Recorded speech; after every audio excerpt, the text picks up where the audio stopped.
think what happens with All San Diego is now we're considering relationships beyond just our own association. What's our relationship with the school district? What's our relationship with the police department, the fire department, with businesses in the community? We've become, I think, more relationship focused rather than program focused. So when I say relationship focused, it really means that people are important. And when we love on people, I think we're really manifesting who Jesus is in our lives. And as a result, I think our churches will be healthier.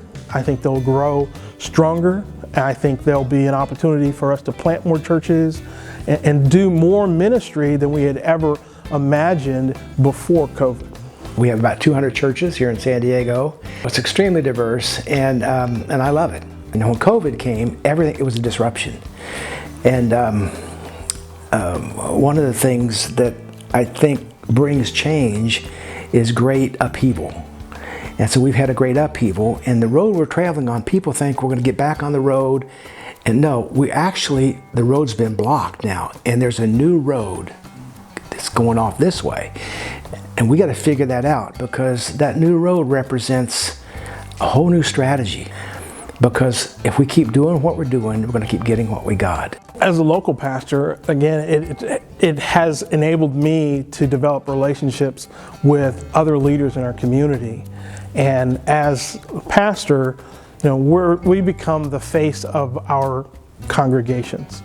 And so as I get to know the superintendent of the school district or the police chief and know the needs, I can share that with the congregation, and then the congregation in turn, when it comes to ministering at the local school or even with the police department, they can address it on a more personal level. We gathered a bunch of pastors together a few years ago, invited the mayor to come. One of the pastors stood up and said, "Mayor, if we could do one thing in San Diego, what would it be that would change the future?" And he said at that time, he said, "I was the chief of police here for 30 years, and I can tell you what the criminals are. They're in the 3rd grade and they can't read." And he said, up until the 3rd grade, they're learning to read. From the 3rd grade on, they're reading to learn. If they don't learn to read in the 3rd grade, their life goes downhill. We put them in juvie hall. It costs us $80,000 a year to take care of them. We try to rehabilitate them, and we don't do that very well.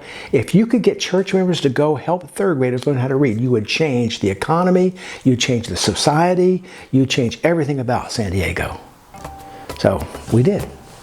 We put a plan together to help public school students learn how to read at 3rd grade level. Invited church members to come in, and we trained them to be able to do that. We are blessed to partner with our food bank, our local food bank in Feeding San Diego, to feed people.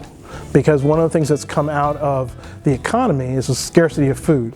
And we have the highest number of unhoused people, or people living in homelessness.